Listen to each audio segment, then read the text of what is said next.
how codependence can be masculine.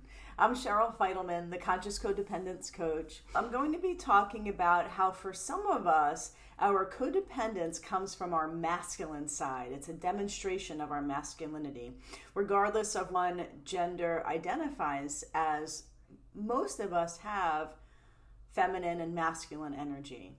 And I'm going to be talking about how our codependence is a demonstration of our unhealed masculine for some of us.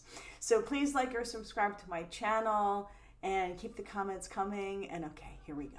There are a myriad of codependent habits or behaviors, and a lot of us have sort of different clusters of different codependent habits and behaviors. And I'm speaking to those that have the protect and defend habit or behavior, or that automatic reaction of fixing it or figuring it out. That automatic reaction of it's an emergency, it has to be done now. And so these particular codependent habits or behaviors or automatic reactions, I'm saying, come from our masculine side. And it can be a little bit of an illusion because we're going, well, I'm loving and I'm supporting, so that's from my feminine side. And when you are loving and supporting from an open, nurturing, safe place, and you're in conscious choice of that loving and nurturing, then yeah, it probably is coming from your feminine side. But when it's an automatic reaction to fix and change something, when it's an automatic reaction to handle somebody else's experience so that you can feel safe, to handle somebody else's experience, to overhelp, to overgive, to overfix it, because you're coming from a place of you think that you're leading their experience and they can't lead their experience on their own, or they are leading your experience. And so if they're upset and they're not regulated, then you can't be regulated. So you're helping and fixing and supporting comes in to handle them so that you can actually calm down. And so when we're in our masculine state, we go into fixing, we go into automatic support mode when that might not actually be the thing that is needed in the moment. Also, sometimes we go into what I call protect and defend. So we're feeling blamed, or somebody is mad at us, right? Or we're feeling like they are not understanding us or not interpreting us accurately.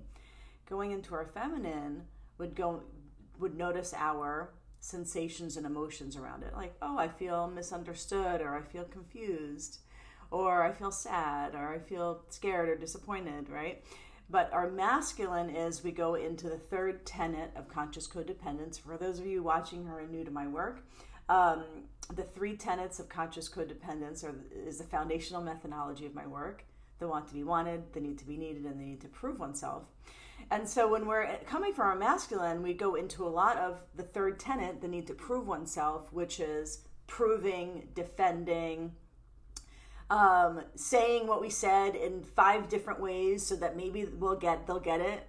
Or we pay extra close attention to them because we're trying to prove our identity of being good or being the innocent one, or we agree or we acquiesce to things that we actually don't even really agree to or want to acquiesce to, or we acquiesce to things that we don't actually feel aligned with, but we do it anyway because we want to look like the good person, we want to look like the pure person, and that we have good intentions.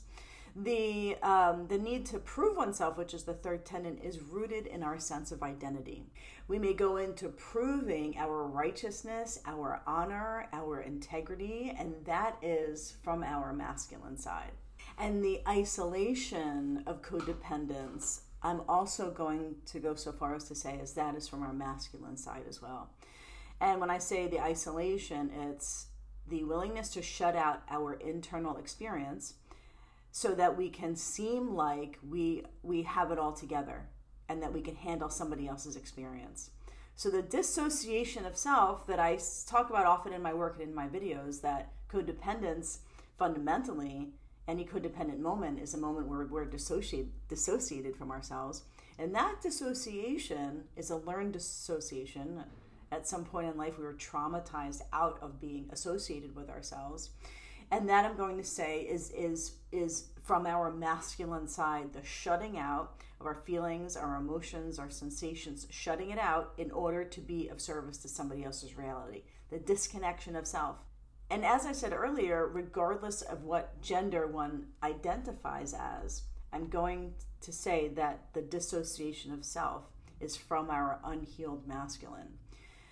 The masculine part of us where we've learned from our families or from society or from just simply the evolution of humanity that the masculine feels less.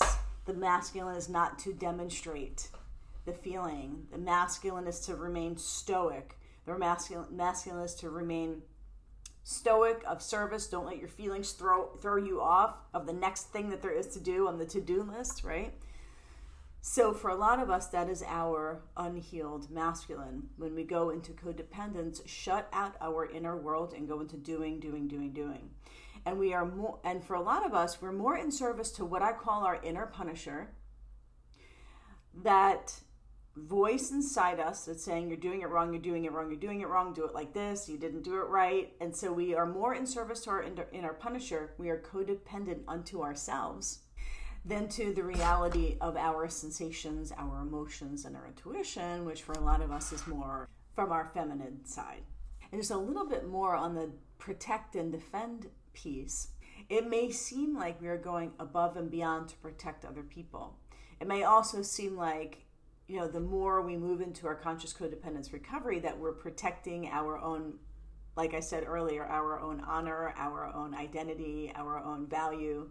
I also want to add that oftentimes a masculine demonstration of codependence is when we are trying to prove that we are safe when ultimately maybe you don't actually feel safe, right? And so in a codependent moment, we may try to prove this relationship is good, right? We're trying to explain that the relationship is good and the environment is good, and we're trying to prove that everything is good. And we're trying to prove to ourselves, maybe putting them wool over our own eyes, or prove to somebody else that, let's sweep everything under the rug and just try to prove to keep the peace and prove that everything actually is okay, when ultimately maybe it's actually not okay. My main demographic is high-functioning people who identify as codependent or may have some codependent habits or behaviors that they want to transform and heal. And so for a lot of high-functioning people, everything does kind of look like it's okay. You got a decent job, you got a decent-looking house, the bills are paid, everything looks okay from the outside, but maybe you just don't have a voice with your partner, or you don't have a voice with your boss, or some part of your life feels completely not aligned. But you're in your traumatic identity, being an achiever and doing the thing that you know to do, which is achieve and do the next thing and do the next thing and be disconnected from self and not be connected to your inner reality. And if you're connected to your inner reality, maybe that job wouldn't be the job for you, or that relationship wouldn't be the relationship for you. But we are often in our unconscious codependence trying to prove that we are a certain person that maybe that we're not. Trying to prove it to our partner or our spouse or our boss. Or maybe we're even trying to prove it to ourselves that we are a certain identity that we're not. And through the conscious codependence process, the more we heal the unhealed masculine within us, the more we are connecting, protecting, defending, supporting from an embodied, healthy, heart-grounded place. And we can serve and lead from an embodied, empowered, energetic place rather than from a place of exhaustion and threat. And we get to connect deeper with people and really learn what they need and what they want, as opposed to assuming what they need and what they want and assuming that we can provide it. And you develop a comfort and a self-trust in your yeses, your no's, and your maybes, because you trust that when you say yes, no, or maybe, you can handle everybody's emotion and everybody's reaction that surrounds your yes, no, or your maybe, because you're embodied. You're not putting up a boundary and then taking down that boundary because somebody doesn't like it, right? When we are embodied and grounded in our yes, no's, and our maybes, that means we can embody what it feels like to be around people's reactions when we have our yes, no, and our maybe. So that clarity of self and that safety of self is our healed masculine.